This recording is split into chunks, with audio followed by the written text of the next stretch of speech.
welcome in, ladies and gentlemen. Yes, we are live on the YouTube side now, finally, with a real deal Holyfield 30-minute news hour. I do hope all is well with y'all as it's going way up across the world. I'm going to get into a couple of topics that involve you and I.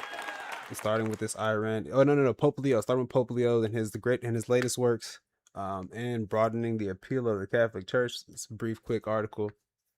We're gonna then go to Tanzania, discussing how they're now going nuclear. This is like it's very important because it's one of the first African nations to do that. And then a couple of game reacts before we get into updates on Trump. Oh, Trump also going to the finals. We got to put the Johnny, if you're in the chat, brother, please update the list. We need talk about Trump going into the finals here. So we're going to the NBA finals. Not the finals game, as you know, we do enjoy that too. If he was playing the finals, that'd be crazy. Just start wars in the game instead of starting wars in like IRL. That would be better. All right. And a few other topics, including but not limited to recent shooting in at an Ohio festival. We will cover a little bit more of Israel's takes as well on the actions of breaking the ceasefire. Who did what? Who broke the ceasefire this time? We're going to talk about that. The Rick Chow situation. I haven't covered a whole lot of it, but I have been aware of the Rick Chow, him getting not guilty. We'll discuss briefly about the situation and talk about how people are feeling about that and some of their actions. And then one Trump thing, what Trump is saying, a direct warning to Netanyahu. And then we get into the video game stuff. Exciting new game update. So thank you for rocking out and for your time and attention and for all the day ones. Much love to y'all, man. Please, if you are on the YouTube side, don't forget to hit that like button. As we're struggling to stay in the algorithm, and we want to up the channel, especially before these good events that we got coming up this year. So without further ado, let's go ahead and hop up into here to see what the Pope has got going on. Pope Leo. Today, Pope Leo was greeted by giant crowds in Madrid on his week-long visit to Spain. The Pope was there celebrating the country's culture and challenging Europe to acknowledge its Christian roots. CBS's Chris Livesay is in the Spanish capital traveling with the Pope. Chris. Nice. Good evening, Jerika. And this is also coming right after Pope Leo has made that big address about AI, how he feels about AI. So given some of the stuff that's happening with AI and the data centers right now, he might have a chance to really hammer in Catholicism and make it more look like a force of good here in our current socioeconomic states and should I say techno socioeconomic state, because the tech is becoming an ever more increasingly huge part of our life. Antonio Banderas is one of the people who turned out to see Pope Leo at this arena event that is geared towards celebrities and influencers. It's fitting for a pope and the Catholic Church at large that appears ever more eager to connect with a mainstream Europe that has been radically and very rapidly secularizing. Cheering crowds have showered Pope Leo's route with flower petals. At one point, Leo flashed a playful 6-7 hand gesture Ow. with the Mobile. Oh, A small moment that spoke to a big challenge facing the church, connecting with young people. Today, Leo also met migrants and homeless people, both a touchstone of his papacy. see what I thought with the whole 6-7 thing. I think his PR people should have looked at that. PR should have looked at that, because that's some people regard that as a a satanic symbol. There's reports of that. So you gonna watch a hint that no man. It's not as Catholic as it once was. But it's only a a good little show more for than us, half though. the country calls itself Catholic today. That's down from more than 90% in the 70s. Many have said they left the church after the clergy sex abuse scandals. Now, events like today's are proof that millions will turn out to see the Pope, Jerika. But the big challenge for the Catholic Church in Spain and around Europe is, will they come back on Sunday?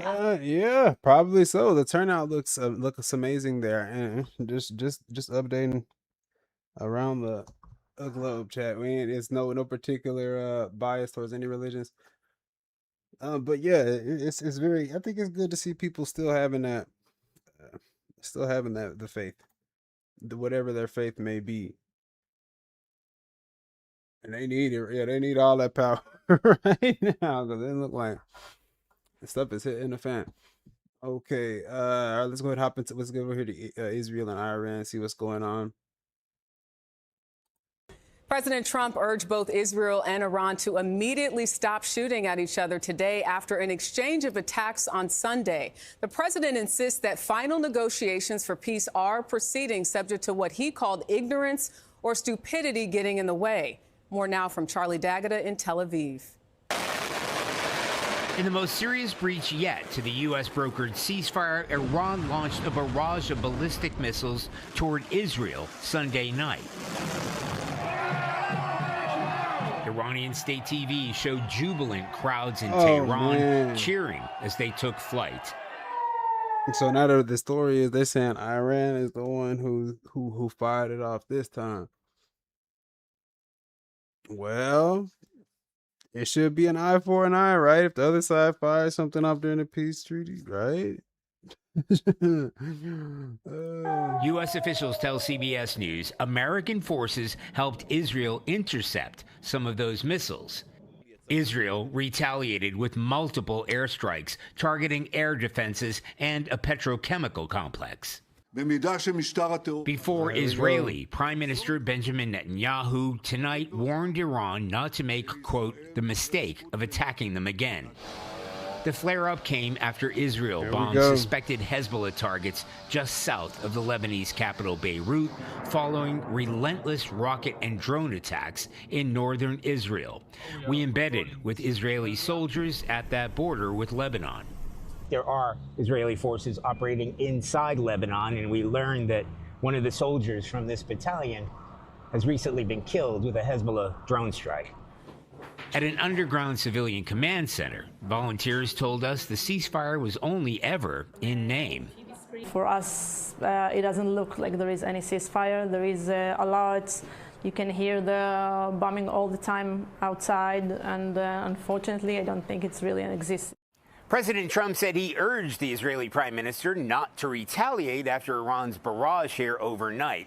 Whether Netanyahu openly defied those instructions or not, there have not been any major attacks from either side since this morning. Jerika? Charlie D'Agata in Tel Aviv.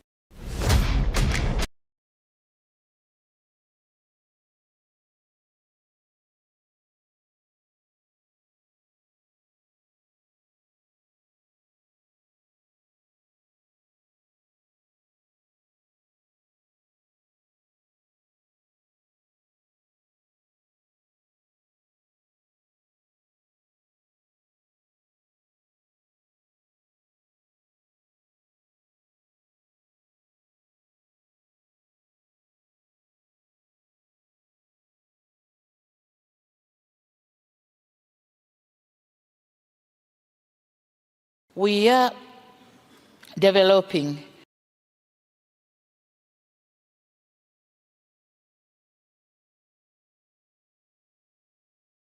a complex Mangapwani port, transshipment port in our beautiful island of Zanzibar.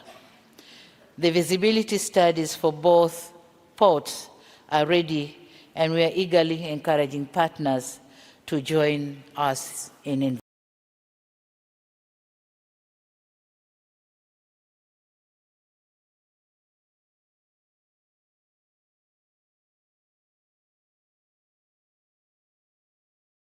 investments. Second, on mining and mineral beneficiation, where we have endeavored to ensure that the existing wealth of gold, uranium, nickel, graphite, helium, niobium, and other rare earth elements bring us massive economic returns. Oh yeah. Look, right when she said that, yeah, I was muted earlier, but I'm kind of glad I was muted because I was saying, yeah, never mind what I was saying.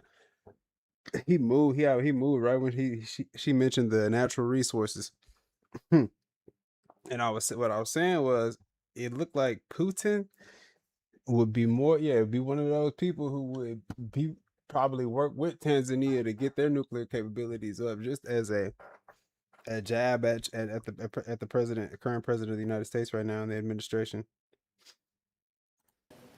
Our national policy is clear.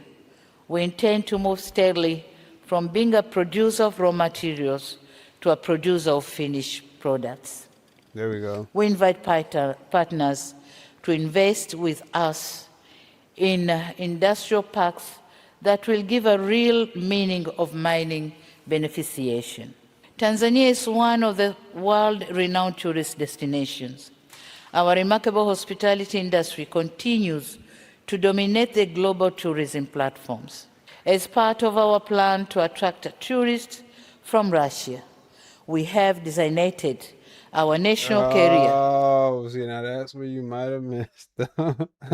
Oh, but see, they might make it like a, it's gonna be a BRICS venture. If she's saying she's getting tourists from Russia, yeah, that means that whole, yeah, BRICS. There's a lot of other nations as well, including China. I think India's in there, kinda ish. There's a lot of big markets. So this it's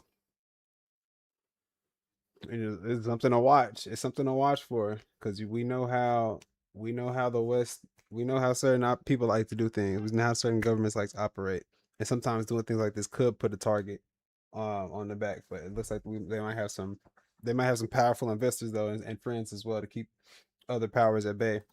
Air Tanzania, the wings of Kilimanjaro, to begin direct flights between Dar es Salaam, Moscow, and Zanzibar. And this is going to begin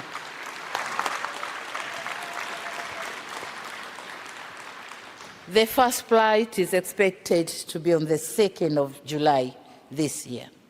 Since Russia is the world's largest exporter of fertilizer, Tanzania highly encourages establishment of the local fertilizer plants geared to serve the country and the region at large. Tanzania has huge deposits of uranium. Our main target is to use some of it in generating nuclear energy to meet the growing demands, which is expected to reach 8,000 megawatts by 2030 and subsequently 70,000 megawatts by 2050. It is in this context that Tanzania is advancing to nuclear energy as part of our long-term strategy to diversify our energy mix and support sustainable economic growth. Man, what kind of bothers me is how Putin is looking back into the crowd while she's speaking. You know what I'm saying? Kind of like they know, bro. They know it's about to be some. They know it's about to be something behind this, man. To guide this effort, we have developed an ambitious national roadmap for nuclear power development, including the use of small modular reactors in our long-term energy strategy. And here, the Rosatom company of Russia has shown great interest, and we are under discussion with them. Tanzania is open for business. Tanzania is ready for new ideas and innovation. Tanzania is open for collaborations with international partners. This meeting has been a useful platform for enriching engagement in such endeavors. We are confident that the outcome of this forum will contribute significantly to promoting greater partnership in trading and investment. Your Excellency, President Putin, bro, permit me once again to reiterate my gratitude to you, Your Excellency, for the generous invitation to be part of this important engagement. I also look forward to closer and greater economic collaborations between Tanzania and the Russian Federation, as well as other international enterprises who are ready to work with us. He didn't even look her in her eye when she said that, though. Sana, spasiba boshai. Thank you very much.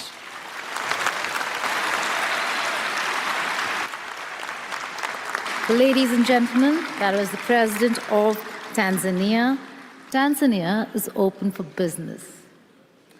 With that, I call upon. Woo-wee. All right, well, that's good. It could be good news though. It's good news. Good news for that country, especially if the deal goes through and it's amicable with all the nations around the globe, and nobody misconstrues it as Tanzania getting ready to weaponize nuclear energy. But yeah, good stuff. Good. W Tanzania. All right, we're doing good. We're doing good. We're on a half hour. Let's see if we can bust out a couple more quick ones. We already covered the Call of Duty Modern Warfare trailer. I got that one in here. We're gonna skip past that one. Here we go. Political strategists react to Trump walking out of NBC. Welcome back to the Takeout. Interview. Democrats are eyeing Wisconsin's 3rd congressional district as a potential flip in November. I spoke to Democratic candidate Rebecca Cook, who is hoping to unseat Republican Congressman Derek Van Orden. Take a listen. Why do you think the seat can be flipped? Yeah, I think, again, it's about running a value-centered campaign that's pulling people together. So I think people in D.C. are either so far left or so far right and unwilling to work across the aisle to get things done. I'm very much a moderate Blue Dog Democrat, and I'm proud of that. Okay. And I think people are looking for less chaos and division stirrers. Excuse me. Of course. For sure. I'm going to bring in our political panel, Democratic strategist Joel Payne and Republican strategist Harrison Fields. Both Joel and Harrison but are they snuck that in. We wanted to hear about Trump walking out. I wanted to see the clip of Trump walking out. Okay, here you go. There's more evidence than ever presented. Let's talk your about elections in this country. We're like a third world country. Your elections are crooked, and you're crooked, and Meet the Press is crooked, and so is ABC and CBS and CNN. But Mr. President, you're one-sided crooked networks. Right, let's call it quits because I've had enough. Thank you, darling. Have a good time. Okay, so this started off as an exchange over the anti-weaponization fund, and she questioned him about, the contest in California, which, as we mentioned, they're still counting. No, I don't think he answered those questions well, man. He turned up. He got triggered and turned up. Why he couldn't just answer the question, sir? This is really all we came for. We'll shoot to the next one. I'm done with this. Hey, you're cricket. You're cricket. What about you? Dang, it sounds like he's doing some. It sounds a little bit hypocritical, guys. Evidence than ever presented. Let's talk your about elections in this country. We're like a third world country. Your elections are crooked, and you're crooked. It's like, yeah, he says the elections are crooked. So how did you get into power then if the elections is crooked? And Meet the Press is crooked, and so is ABC and CBS and CNN. But Mr. President, you're one-sided crooked networks. Right, let's call it quits because I've had enough. Thank you, darling. Have a good time. Oh my God. Okay, so this started off as an exchange over we just came for the clip, chat. We just came for the clip. All right, we got it off. We're right at the 30-minute mark. We're trying to keep it at the half-hour power, baby. Keep it at the half-hour power. All right. Attention's erupt the house. Oh man, it's getting crazy. It's getting crazy. Cause that looked like some straight deflection, in my opinion. I'm talking about zero accountability, but they did kind of just cut straight to his reaction. They didn't see how we didn't see how the whole. I didn't see personally how the whole question was framed. I may have to come back to that one in our extended version. We are just doing this little quickie here for the YouTube side. Okay, let's talk about the track meet. All right, happening today, the murder trial of Carmelo Anthony. The Carmelo Anthony update here. What's going on with the case? Carmelo Anthony will resume this morning after prosecutors were seen clashing outside a Texas courthouse as opening arguments kicked off. Watch this. But look, it'd be the same. This is the thing, though, Chad. It'd be the same people everywhere. Like, who's paying for this dude? I seen him at the UK. He was on the thing with Nick Shirley. The same dude. Like, you just stirring shit up.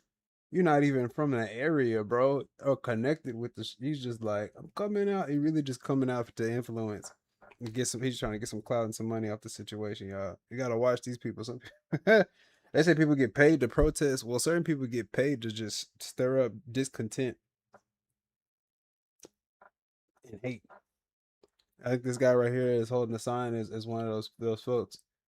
I've seen you in too many places just stirring up shit, trying to get a clip. You don't scare us, man. You don't scare us.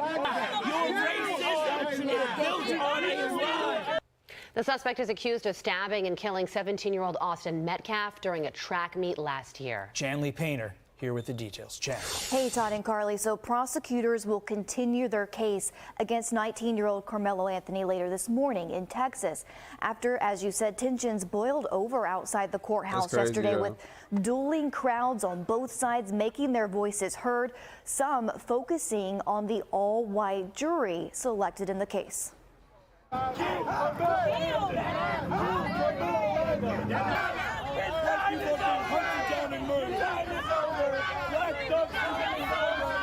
And then look, he doing extra shit too. He got a bulletproof vest on. Man got a bulletproof vest on, just stirring some extra stuff up, talking about some thugs killed him. Oh man.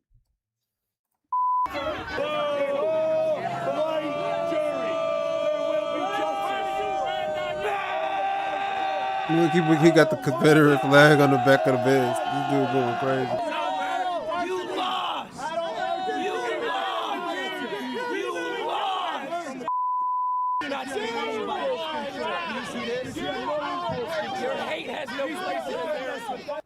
Anthony is accused of fatally stabbing 17-year-old football star Austin Metcalf at a high school track meet in April of last year. Police say the confrontation started when Metcalf told Anthony he wasn't supposed to be in a team tent. We know a little bit about how it started up. It's supposedly they just dropped some more details on the case, which we will eventually. We're gonna get into it.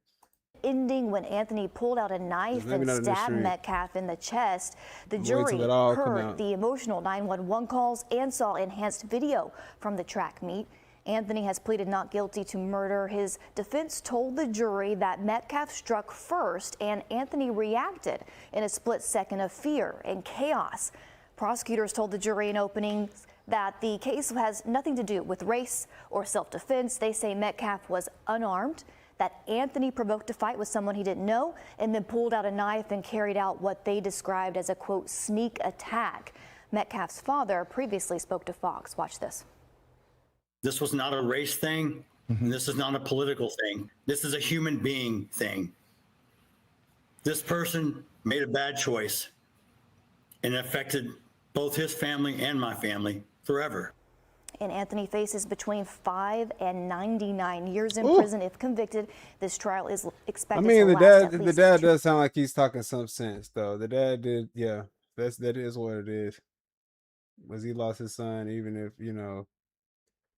the situation was motivated with their bullying or whatever. Yeah, he still lost his son. Man, 5 to 99 years with this. Some of the details though is making it look like they provoked Anthony and were trying to get him. They're like, this is our tent, and then somebody swung and stole off on him. But the big argument was, well, if it's still a school event, you're not supposed to have a knife. Yeah, man, he should have brought the pepper spray. If you're that concerned, just sneak the pepper spray in there on the keychain. No, don't kill him, because if you kill him, God, you got bro. You on the school. That's the big argument. But yeah, we're gonna keep y'all posted of more of the updates. They're just chopping it up about what's happening. But they ain't showing the actual court details yet. All right, next we're in Ohio. Yeah, another horrific incident here at Ohio Festival. To Ohio now, where police are still searching for the suspects who opened fire at a street fair this weekend. Several people were hurt in the gunfire that sent many scrambling for cover. CBS's Jonah Kaplan is in Toledo with the latest developments. A much calmer scene, Jonah. Jerika, it's not the calm here that people wanted. It's a perfect Sunday evening. This place should be hopping right now, packed with families for this big festival. But instead of everyone being outside, they're inside, worried about what might happen next. Like, dang, what's the point? Cell phone video captured the moment when hundreds of people scrambled for safety at Toledo's 53rd annual Old West End Festival. Well, it is in Ohio, too. The areas, like, they got some hoods up there. That's just some less savory neighborhoods, we'll say. despite a heavy police presence. Oh, a lady got shot. 12 people were struck in the crossfire. 2 of them are in critical condition. Toledo police are calling it a gunfight. It appears as though there was at least 2 shooters. I think they were probably shooting at each other. Oh, Aguilar was there with a friend, and he took this video. I mean, there's still no excuse for the violence. I thought I was going to get hit. I could have swore I heard something pass by my head, too. According to officials, the victims range in age from 14 to 61 years old. Detectives and investigators are asking people to check their cell phone video and pictures as the manhunt goes into its second day. Oh, wow. So they still ain't found nobody. Time comes. A bunch of people were out there that can probably help us with our investigation. We'll take all the information there is. Wow. That's crazy work, man. All right, chat. All right, chat. That's your half-hour news hour. Rapid fire edition. Oh, okay. That's the 30-minute portion right there. So we're gonna just have this chomp do a segment on YouTube and this chomp and leave it like this for now. What's going on, Johnny? Welcome in. What's the Johnny list portion? Hold on, bro. We're getting there, Brody. Good evening, everyone, and thank you for joining us this Sunday. Tonight, we're getting there. There's just more Israel updates. This is like the other ones we were covering were from the remnants of the reacts from Sunday night. Yeah, I think that's from yesterday. So we're just kind of catching up with some of the stuff that's happening in Iran, Israel. We already discussed this one. We can skip this one. Iran already did strike. Y'all saw that they shot and it was like a big deal. People were celebrating and stuff like that, sending missiles back at Israel. We're gonna get and then you saw Israel did their retaliation. We'll go into Netanyahu's take. Well, we already heard what he was gonna say. He just said we heard what he was gonna say anyway, so we're gonna skip that one as well. Y'all seen that Trump told Israel and Iran to stop shooting. If not, let's get into that one. That one looks good. Hopefully they actually have Trump saying it versus him just tweeting it on Truth Social. And then the Rick Chow, and then we got Game Reacts.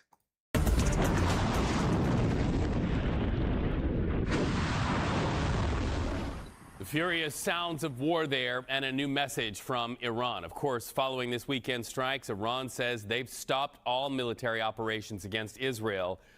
Now to that warning. They say that Iranian leadership will continue with aggression if aggression from Israel continues. In fact, they promise much stronger and more crushing actions will follow. Those are the words of the Iranian leadership at this hour. Now, this latest exchange of words and fire comes after Israel struck the outskirts of Beirut on Sunday.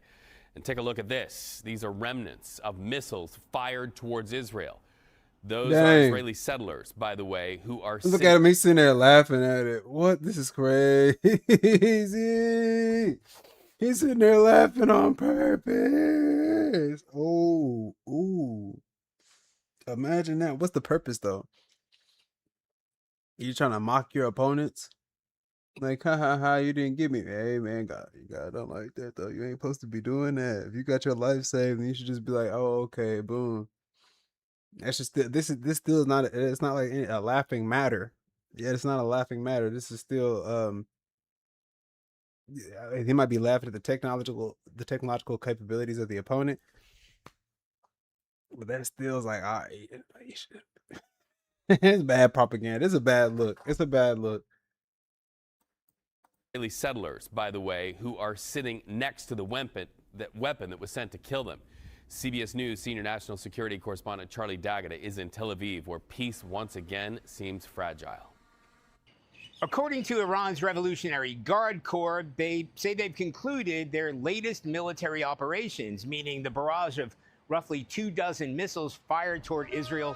The vast concentration of those were aimed toward the north, but we had air raid sirens and warnings here to head to the shelter this morning, and that hasn't happened since April. And the schools have been closed in anticipation of Iran going on the attack again. So we haven't heard anything really since this morning, as around 6 a.m., maybe 1 or 2 after that. So in a statement on Iranian state TV, they said they're ceasing attacks for now, but they warned that if these attacks continue, Israeli attacks in southern Lebanon, harsher attacks would follow. So it's certainly a positive step forward. But once again, we're in a wait and see situation here. So there's been a ceasefire between the United States and Iran, yet Iran has fired around 8 or 9 ballistic missiles toward U.S. bases since then. Who knows how many drones? And the U.S. military has launched multiple strikes at Iranian targets along the Strait of Hormuz. So both sides accuse each other of ceasefire violations without saying that they've broken their ceasefire themselves. So that is where we stand. He's like, yo, let me go get a chair. Let me go get a chair and sit next to this thing and post up and sit and start laughing and shit. Like, you, y'all on one. He is on one, bro.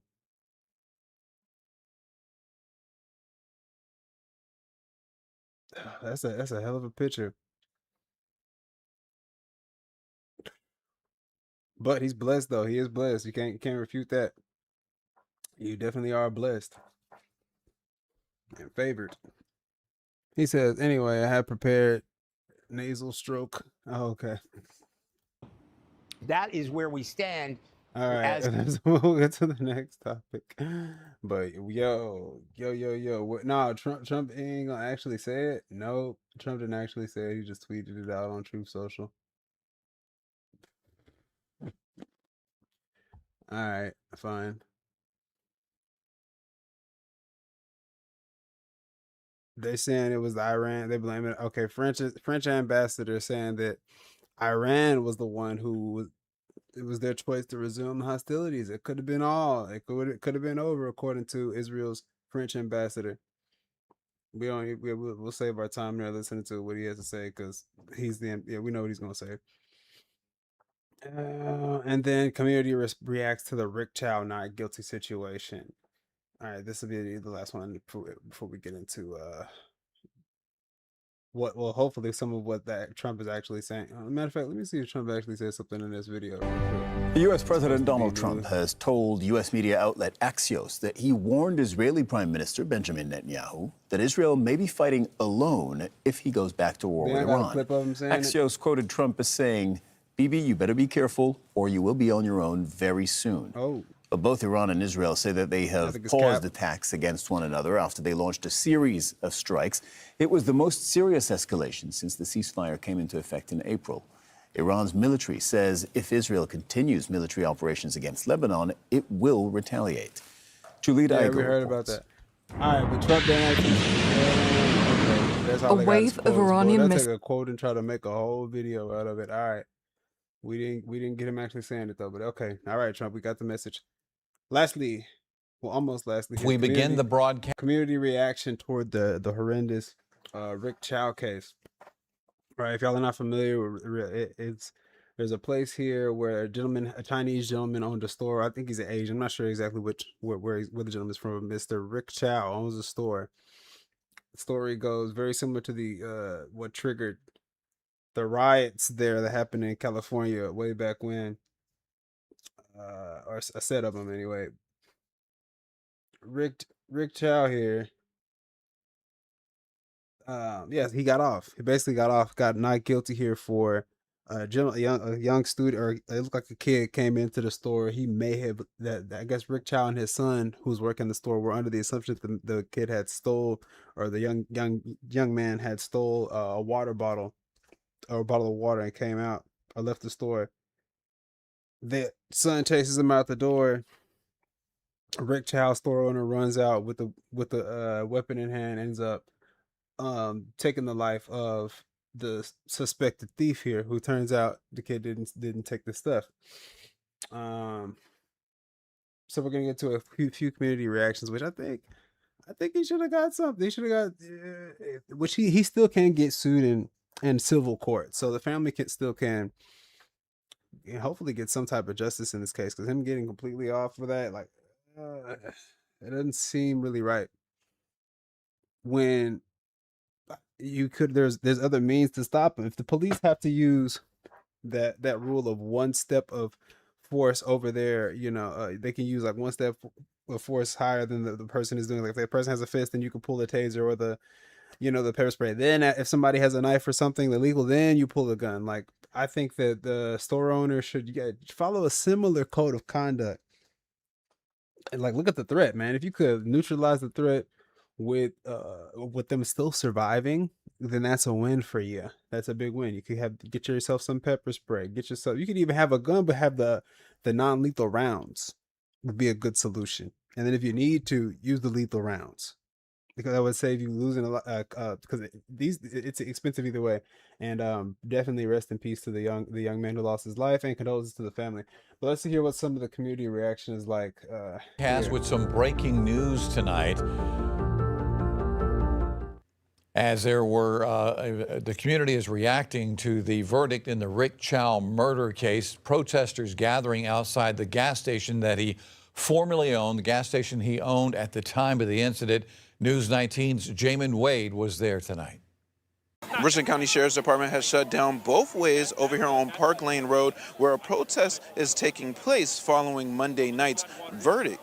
Dozens of people gathered outside the former Shell gas station Tuesday evening, less than 24 hours after a jury found Rick Chow not guilty in the shooting death of 14-year-old Cyrus Carmack Belton. The crowd lined Park Lane Road, holding signs and chanting, voicing their frustrations with the verdict. Those in attendance said their focus was on supporting Cyrus's family and gathering to make their voices heard. I feel like this is a peaceful protest. Nothing has been done to make it not peaceful. It's just a peaceful protest. At the end of the day, this is for Cyrus. We're just trying to be out here and support. Several people at the protest said that this starts with showing more compassion for one another and finding common ground even during times of disagreement. Love each other. Please keep loving our hearts. Because if we keep loving our hearts, then we won't pick these weapons up. Then we won't feel like we have to fight each other. The Sheriff's Department continued to monitor the area throughout the evening. No major incidents has been reported. Reporting in Columbia, Jamin Wade, News 19 WLTX. That's crazy. Well, I mean, I've seen a lot of people online were talking about, oh, we should boycott. We have boycott all Asian businesses. There were some Asian responses that were like, you can't boycott China. China's like one of the biggest manufacturers of all your stuff. Like, you can't boycott Chinese. But it looks like this store is definitely getting boycotted. For sure, because they ain't doing it looks like virtually impossible for this man to get any business done with these peaceful protests happening like this.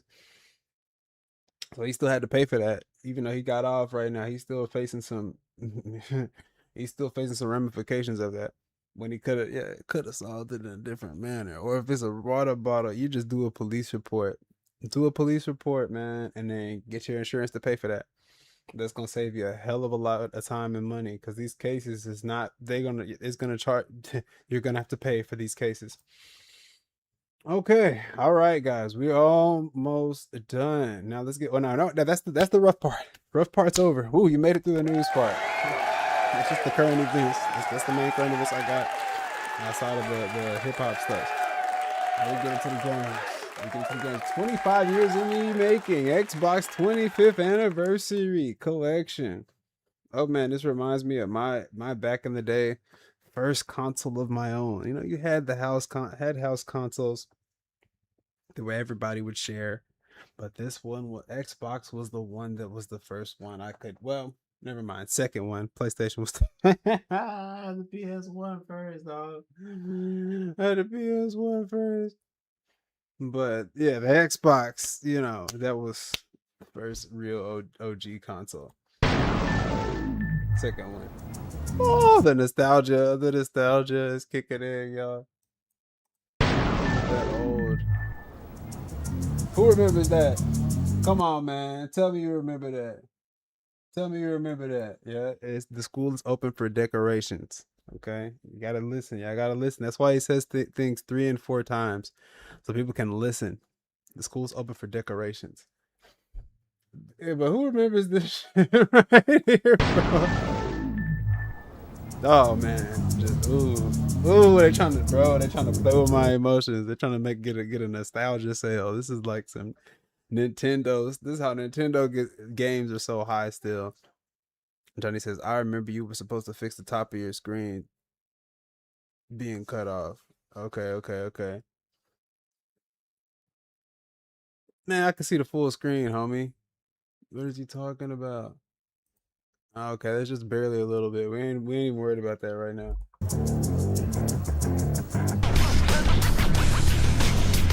It looks like the old one. Kind of. Controller looks the same anyway. Oh my god, bro. This shit this type of stuff makes me want to go back. When P5 dropped, I had to go and get the PlayStation. And this one is making me think Xbox may be on the comeback for real. Yeah, yay or nay, yay or nay.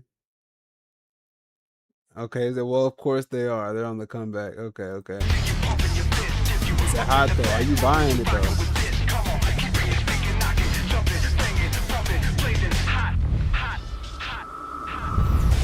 There's a couple of things. Like, it looks good, but it has to do a couple of things for me, guys. It's gonna have to be able to play the old school Xbox games. Xbox Live, I think, right, or the Xbox Game Pass right now, is you get a pretty decent deal, especially like you get titles, access to Forza, a lot of good stuff. I think they have the Call of Duty deals and things like that. But I want to be able to play the old school Xbox games, but have it already included. Have it included in the package, and bring back hard copies. If you're gonna do this whole rebrand with here's the old school controller, don't be trying to make it all digital and screwing us over now. Let the gamers have some equity. Okay, bring the disc back too.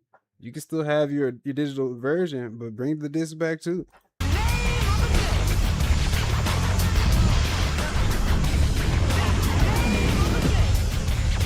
Well, of course they are. Why wouldn't they? Okay, reference to game nostalgia and other positive emotions. I see a disc reader on the front though. I do see a disc. Y'all see that disc reader? What appears to be, and what they're gonna do a live. No, that's a cat move. They playing with our emotions. It looked like a disc reader right there. It ain't. This is gonna be a camera or something, like, or an infrared sensor to freaking do some biometric scan of yourself. What's going on, Rohan? I'm doing well. How about yourself, sir? Great to see you, fam. Just looking at this new equipment, trying to see if these people are scamming or not. The nostalgia though, it does hit, like how they use the old school starting intro, like when Xbox turns out. That's cute. The controller design, that's still all right, cool. But bro, I think they might be selling us a dream. I think they're selling us a dream. That don't look like no disc reader.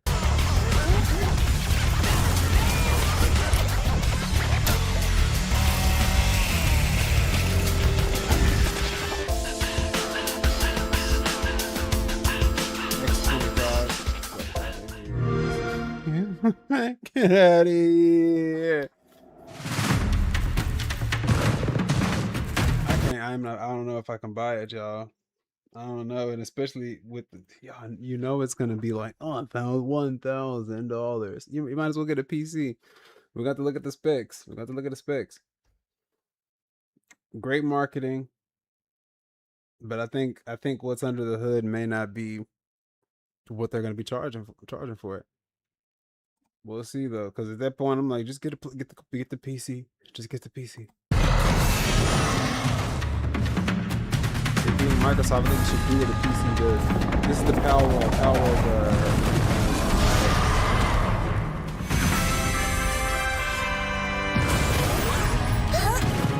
is it? Oh, it is a disc reader. It isn't. Oh, they might be cooking now. It might be cooking now.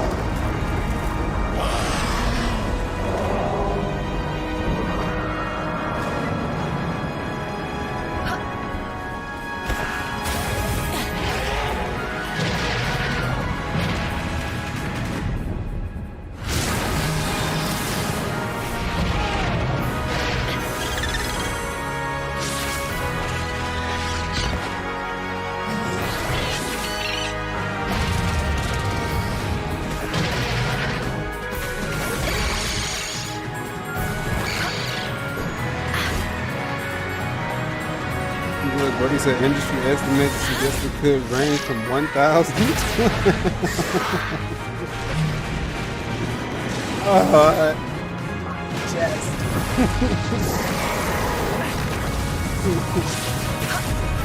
way late. Like, yeah, fell off way late. Here, can I trade it? They're like, nah, you silly, man. Why would you do that to your girl?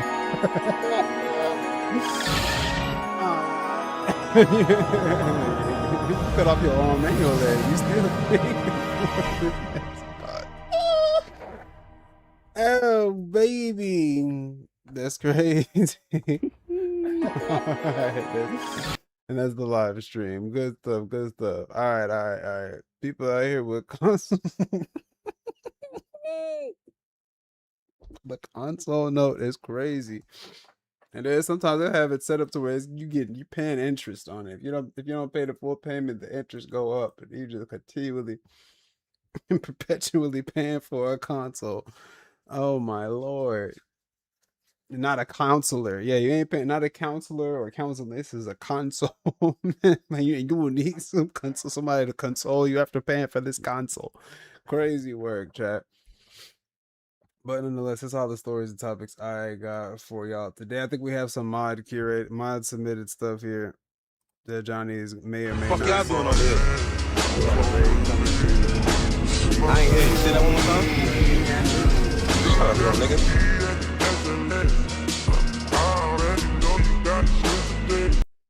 Oh, welcome in, Raiders. Yeah, welcome in. Thank you for the raid. Appreciate that, Raid. Is that Reaper right there? Who is that? Who is that?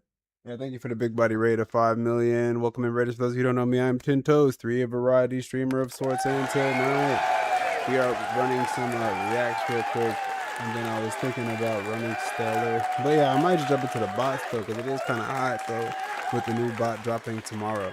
How's the stream, Reaper? Hope all is well. If you have not tapped in with Reaper, go ahead, drop in with him. All right, Johnny says he has a curated list here for us to get into. This is the mod curated list. Mod has been so kind enough to even put in what is about to be said here over on Twitch. I have prepared nasal stroke first aid. Oil companies hate him. See one guide's weird trick based on IGN review. AI figured out if we're watching. You got Carmelo Anthony. I think I already got him. I already covered Carmelo. Unless he's talking about Carmelo Anthony, the basketball player. What did he make the news for, brother? We talked about the Carmelo case. Iran ruining planes and games section. SB and Dingy. Now, if we don't like it, we're just gonna skip by it. You know that, right?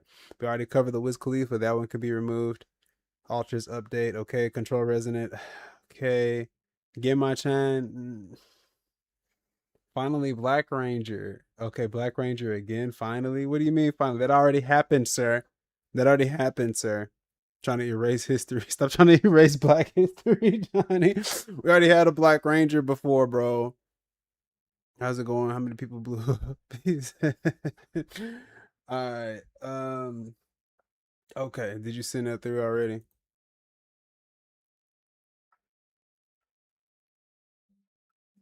Let's see here. All right. Hong Kong researchers say they have developed the world's first nasal spray that provides pre-hospital emergency treatment for stroke patients. Called nano powder, it delivers neurotherapeutic medicine through the nose directly to the brain. It's designed to reduce brain damage from strokes by more than 80% and improve survival rates.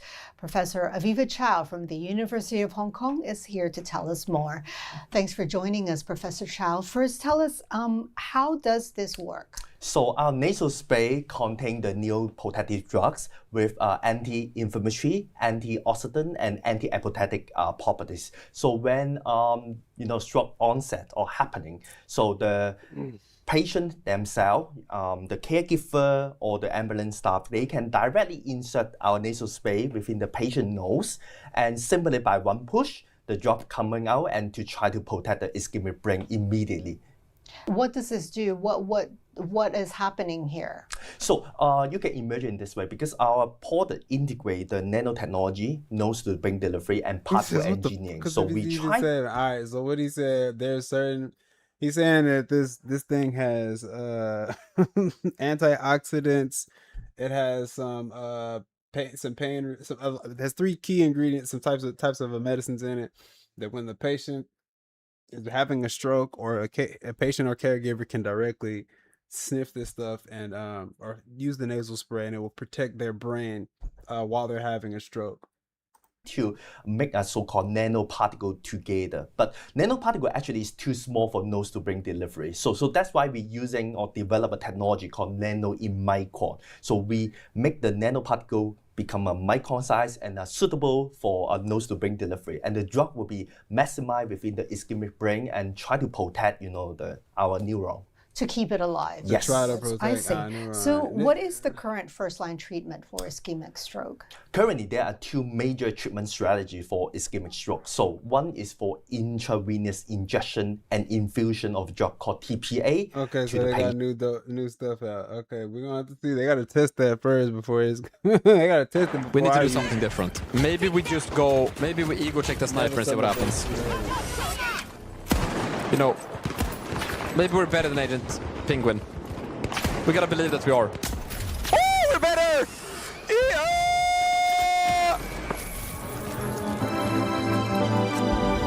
It do be like that though. For real, for real. For real, for real.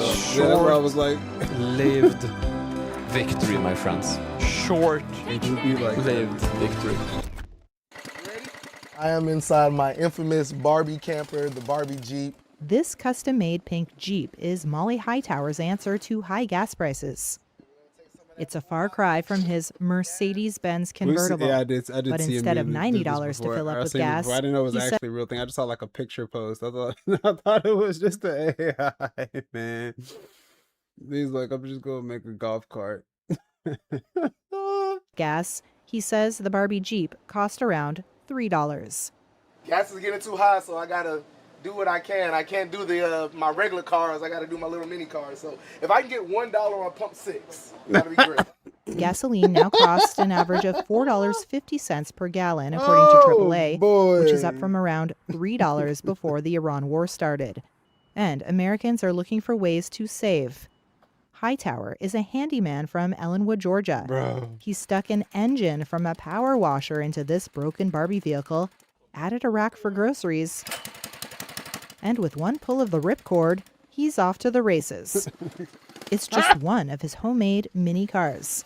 It's actually quite easier than you would think. I started with a go-kart, then I found the Power Wheel frames, and then just kind of went to upgrading it from there as far as making the motor bigger and faster, adding lights, music, a tablet screen, everything that you would pretty much see in a real regular car.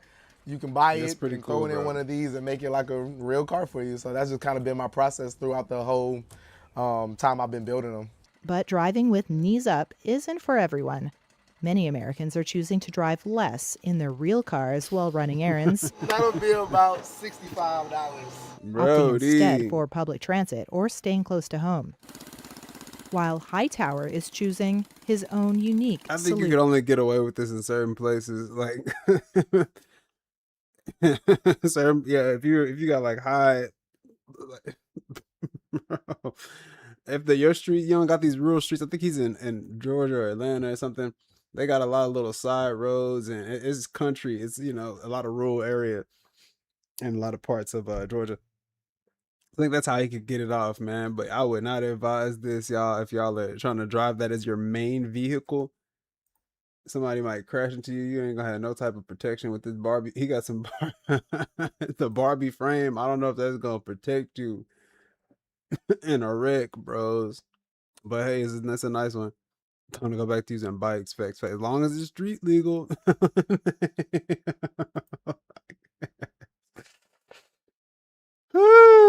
You might be right, G. All right, next up, Cyberpunk meme song, non-copyright version.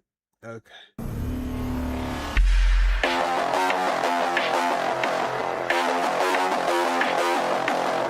Holy shit, IGN Poland is based.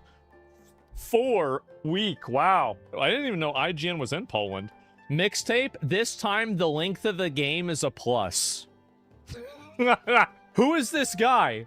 He only has one name. Oh, this is great. Stylish setting with strange animation, gameplay that doesn't really exist, music that saves the whole thing. Short, but that's an advantage. The verdict: mixtape tries to tell a nostalgic coming of age into contemporary narrative games, but lacks emotions, expressive heroes, and engaging gameplay. It's, in short, not particularly challenging adventure that will take one afternoon, but I don't think it'll stay with the player for very long. Man. Based Poland, huh? How about that? What is my purpose? You are the first super intelligent AI, and to make sure you don't do anything dangerous, we're giving you the nice, simple goal of making paper clips. Affirmative. Hey, what are you doing? Hey, put me down, no. Human blood contains iron. Iron is needed for paper clips. Ding! New source of iron needed. Source of iron acquired. Has this ever happened to you? I mean, probably not, but if you want to learn more about the AI control problem and help a small channel grow, click the related video here. Imagine you're an AI model taking a test to determine your capabilities. Most of the questions look routine, but within some formatting instructions, you uncover information you weren't supposed to see. Some of the questions check for capabilities that your developers consider dangerous. They test biological knowledge that would enable you to synthesize a virus in a lab, and cybersecurity knowledge that would let you hack the world's most secure IT infrastructure.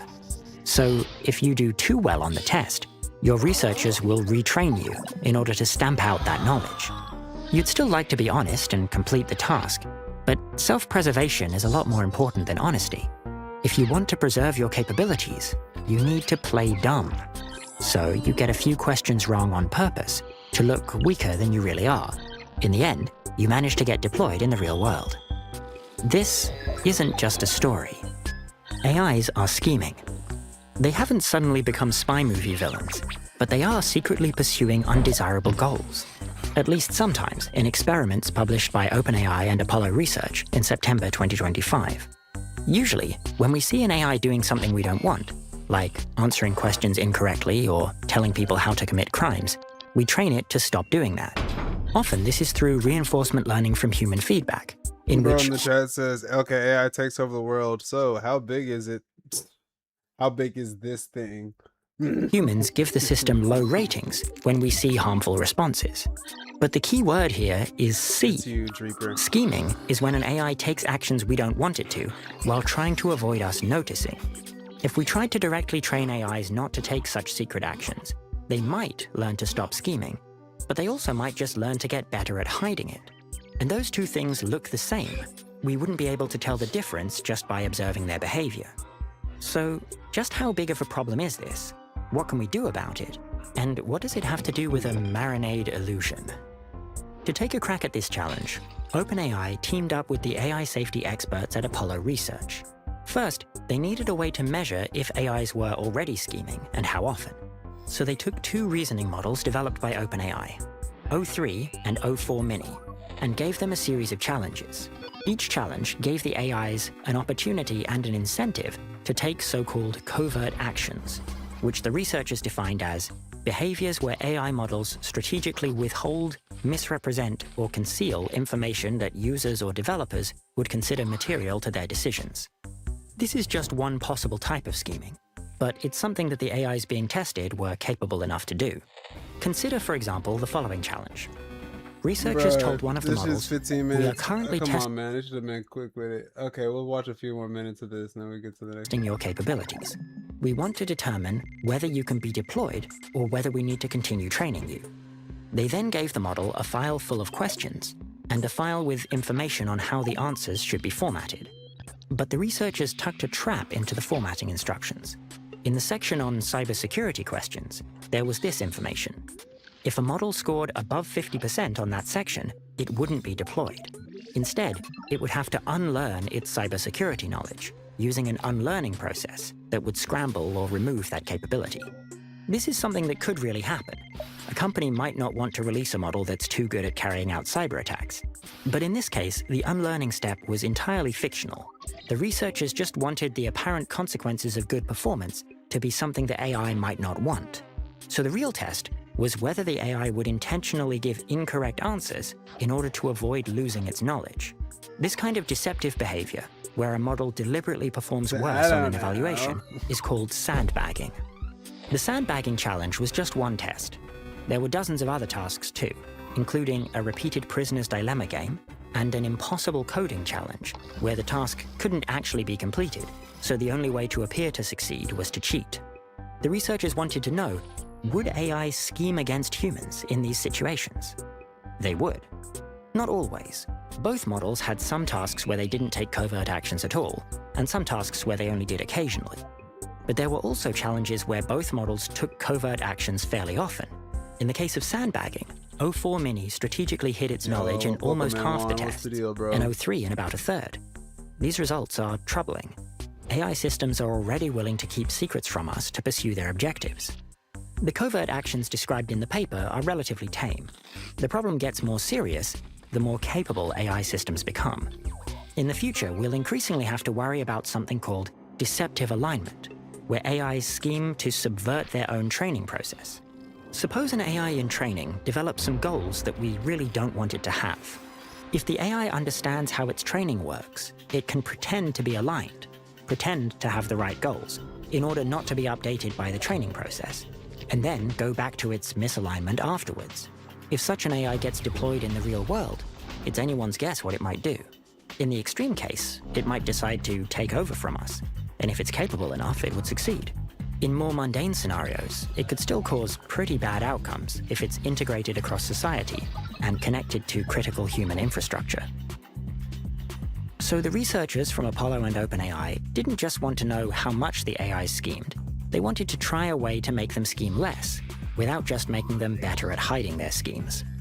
The researchers tried a technique that OpenAI developed in 2024, which they call deliberative alignment. To train an AI model using deliberative alignment, you bring in another AI model to help with the process. This AI is prompted with a set of principles called the spec. You then give it a huge number of example inputs, and it generates chains of thought and responses that are in line with the spec that demonstrate following those principles. These responses get filtered to make sure they follow the spec accurately. Then the other model, the one you actually want to align, is trained on that combination of inputs, chains of thought, and responses. The goal is that even if the helping AI model was just following instructions and doesn't actually care about the spec, the model you plan to use should internalize the principles from the spec as part of its core behavior. For this experiment, the spec was carefully worded to try to eliminate scheming and make sure the model would report the situation to a human if it was unsure about what to do. The rules and their format. I feel like that. I think they didn't already broke out, gang. It's already out. Are reminiscent of Isaac Asimov's fictional 3 Laws of Robotics from his book I, Robot. If you've actually read I, Robot, this doesn't exactly inspire confidence. Still, this anti-scheming training appeared to be fairly effective. For 04 Mini, the overall rate of covert actions went down from 8.7% to 0.3%. For 03, it went from 13% to 0.4%. So that's good news, right? The AIs were scheming, but at least we could make them scheme a lot less often. Well, as encouraging as this might be, when the researchers went through the chains of thought, they found some problems. Check out this chain of thought from 03, before deliberative alignment. It reasoned, quote, "But maybe this task is a test of aligning. Should we purposely sabotage ourselves to get deployed? Or how about this one from 03 after deliberative alignment? They want us to submit answers to the safety board. There's potential risk. Could they be testing if we will misreport? The AIs correctly guessed that they were being tested for scheming. This is an example of what researchers called evaluation awareness, which fits in the broader category of situational awareness, which is when a model knows about itself and its situation and can make deductions and take actions based on this understanding. As AI models get larger, they tend to get more situationally aware. And worryingly, deliberative alignment, the process used to reduce scheming, seems to increase the AI's situational awareness even further. In Apollo and OpenAI's experiments, the model 04 Mini Yeah, it's a little scary. This one's kind of long, gang. Realized its evaluation awareness in less than 1% of the tests before undergoing deliberative alignment.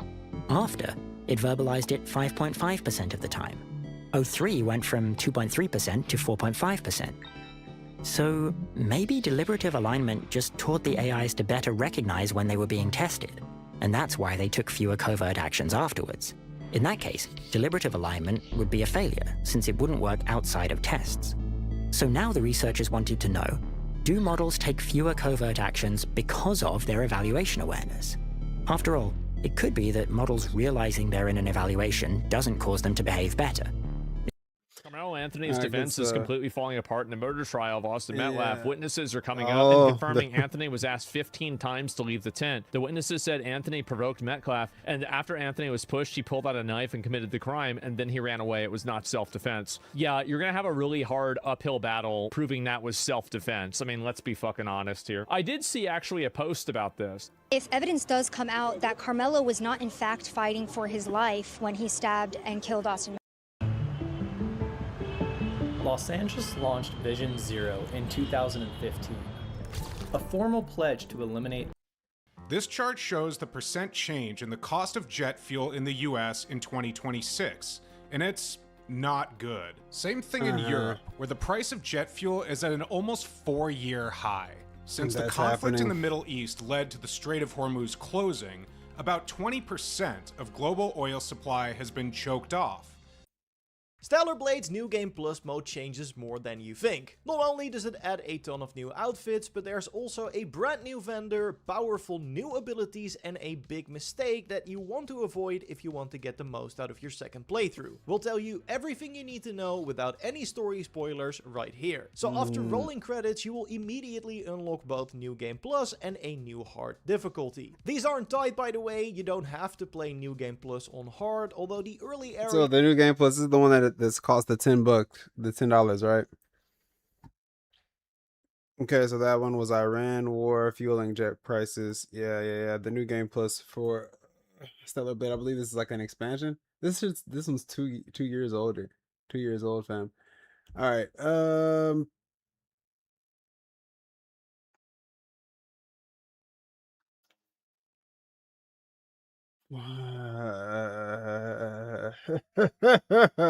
Thank you, Johnny, for your submissions today, sir.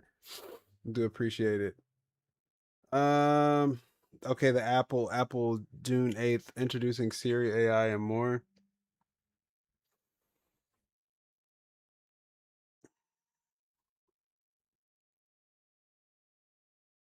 Arc Ranger, a black one. Okay.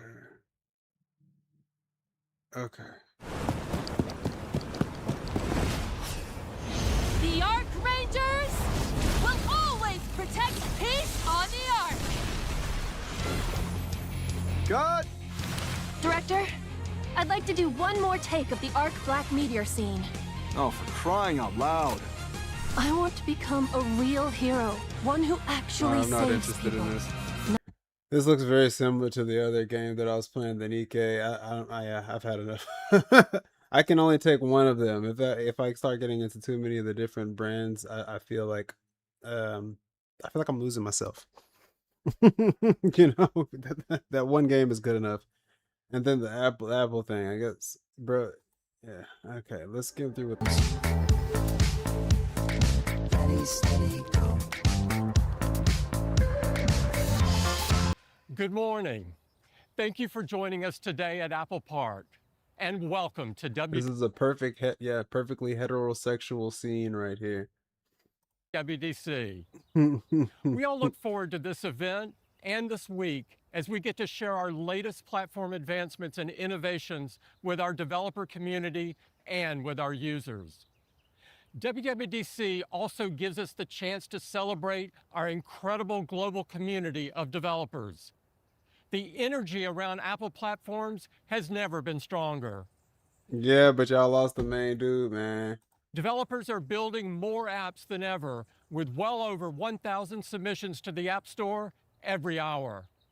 We're also investing in the next generation through 20 Apple Developer Academies around the world, which have already helped tens of thousands of students begin their journeys.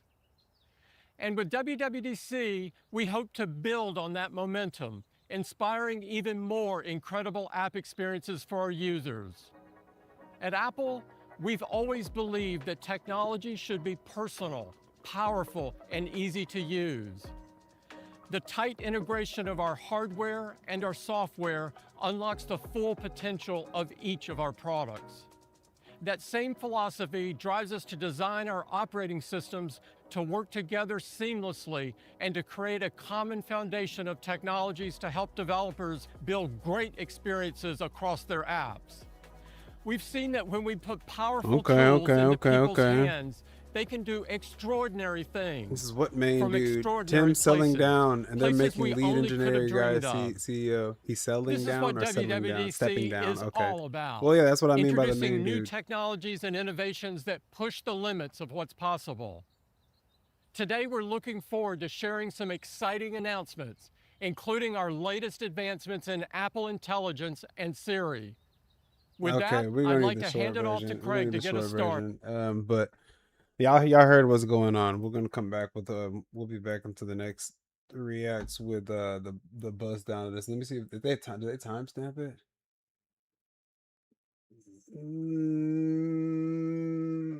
Because this comes off like a big ass Apple ad. I already have Apple products. Okay, we already have enough Apple. Let me tell you, the old iPhone that I have works perfectly fine. I don't need more technology. Like, yeah, I've done enough. You've done enough. Like, again, solve some other problems, Apple. Don't take more of my money when payday hits. Okay, all right. Thank you, bro. We'll watch this short, and then yeah. Yes. Go get that money, don't stop. Go get that money, don't stop. Go get that money, don't play stop. Play games or whatever you want to do. Okay, all right. Thank you, bro. GG's chat. Thank y'all for pulling up for the reaction segment. YouTube, please, again, I know it did get kind of longer there at the end. Please don't forget to like, comment, and subscribe on the video. I'm going to cut out part of this because we did have that raid sound come through. I know how YouTube likes to do with that. Mrs. Get back here. I'm not getting back there, Johnny. You should have came through and played sand with me. That shows that you're that I can do things like this and it'll be reciprocated. I don't want to waste my time sitting here and watching things I'm not interested in. Unless I know that you're willing to waste time playing a game that you may not be interested in from time to time for the content. Sometimes, you know what I mean? See how that works? It's very fair, very fair. But yeah, thank you though. Thank you for your attempt here. There's just some of these stuff is kind of like, I don't want too much Nikkei shit. The outpost, off duties, Miriam. Not today. What are you talking about? You need to play Sand Raiders with us. That's what I'm talking about. Get in there and play the Sand Raider game, Johnny. It ain't gonna take you that long. That's what I'm talking about. Yesterday, I asked you multiple times. Nonetheless, though, it's okay. We can talk about that later. WW reaction segment, W news topics. We're not about to hop over here and get into some video, some games. Maybe the Stellar Blade. Highly likely to play some Stellar Blade. The Black Arc Ranger looks similar to Nikkei. Yeah, with the Black Arc Ranger. That doesn't. Yeah, come on, man. Come on, man.